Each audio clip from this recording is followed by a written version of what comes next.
Hey guys, Andrew Shrout. I'm here in the sideboard. I'm sitting with Brian Braun-Duin. How's it going, Brian? It is going excellent. All right, cool. So you have shown up today not with Junk Constellation, the deck Correct. that you nearly top-8'd with last week. Correct. You have shown up with Junk Reanimator. Yeah, I like the junk colors a lot. Sure. Is that a thing? That's Yeah. okay. There's nothing wrong with that. But I would like to know what's the deal with this change? All right, so the Junk Constellation deck is actually really good. I wrote an article about it. I played it last week and it was like awesome. I really enjoyed it. However, it's not that great against monsters. Okay. Monsters is kind of a rough matchup, and I expected to see a lot of monsters here. Sure. So I was digging deep into the well for a deck that's actually good against monsters. Okay. And there really aren't that many. Like that, monsters is just really, really good. And the two decks that I could think of that were good against monsters were the green-black dredge deck. Sure. And then Junk Reanimator.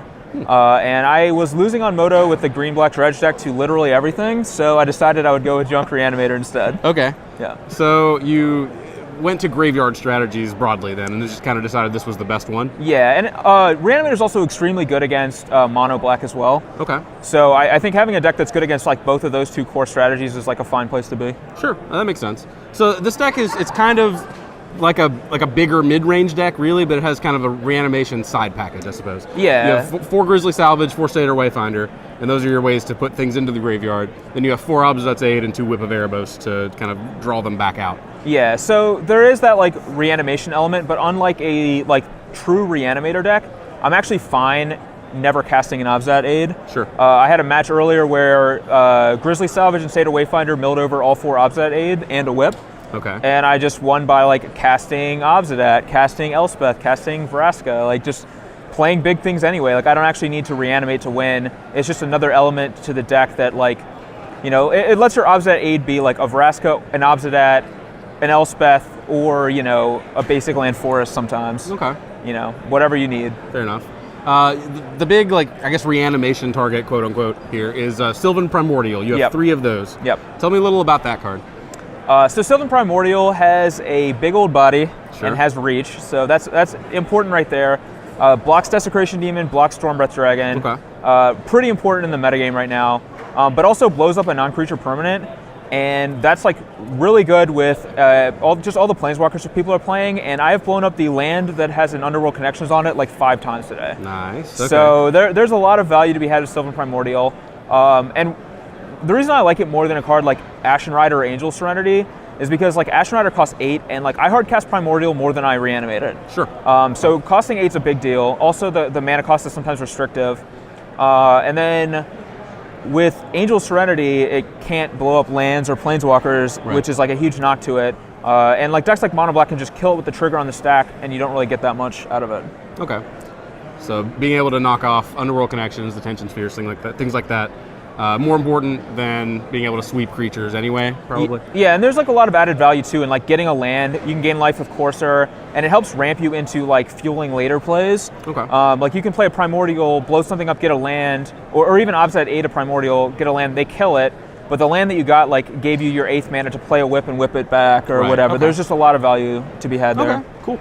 The one addition to this deck from Journey into Nyx, I know you were playing this deck for a while in the previous season. Yeah. But you have added Banishing Light to the deck. I have added that. This is a big addition. You can target Banishing Light with Abzan Aid.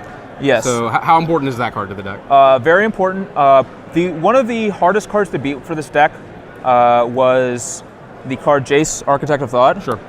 They would play a Jace on 4, and I would have Satyr Wayfinder, Elvish Mystic, and Courser Crufix, and I would just be like kind of flailing helplessly. Right. And I would eventually what I would have to do is I'd have to Primordial their Jace, and then I would lose to like an Elspeth. Okay. So that was a big issue I was having against decks like Esper Control. So having Banishing Light is now like another answer to a Planeswalker like that, which is huge, and lets me save my like Vraskas and Primordials for their bigger things. So that's one of the main calls to Banishing Light, but it's also just very good in almost every matchup. Sure. And like you said, you can Abzan 8 it back into play. Yeah. Which is pretty key a lot of times where like you need to get a removal spell, and having Vraska and Banishing Light gives you like 2 options to Abzan 8 back. All right. Sure. Can't go wrong with an Oblivion Ring, I suppose. Yeah. All right. So what are you hoping to play against with this deck? Well, I've played like green-black-ish, mono-black style decks four rounds today, and I I am 4-0-1 against them, or 3-0-1 against them. Okay. So that matchup's just great. I want to play against that just all day long. And I also like I said, monsters. I think is a pretty good matchup. So.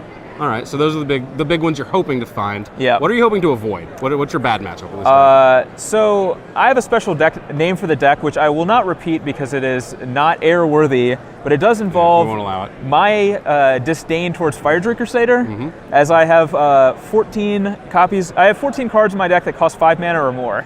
So Fire Drinker Satyr is my #1 enemy, and in fact, I just lost to it last round. Okay. My opponent led on Fire Drinker Satyr, and I signed the slip and walked away. All right. Didn't even play the match. So that's not true. I sat and watched the whole thing. It was a match. He lost it. But okay. So basically, aggression then is the bad matchup. Hyper aggressive aggro decks are definitely the worst matchup. Okay. Mono blue can sometimes be bad. I actually think it's a good matchup, but if they have like the draw where they curve into Master of Waves real fast, you're probably gonna lose. So that's the only draw that like really beats you, because I don't have that. I have like Demon and Vraska and Vanishing Light, and that's really it. So if they have like a quick master, I can fall behind and die. But beyond that, I think most matchups are actually pretty good. I actually think this deck's really good. Okay, cool. All right, well, so you're sitting at 4-1-1 now. Then. I am, yeah. So you got the win out and hope. Yeah, win out and hope for breakers. Okay. Yeah. Well, I'll be rooting for you. Thanks for sitting down with me. Yeah, no problem. Stick around. We've got plenty more coverage coming of the Standard Open here in Providence.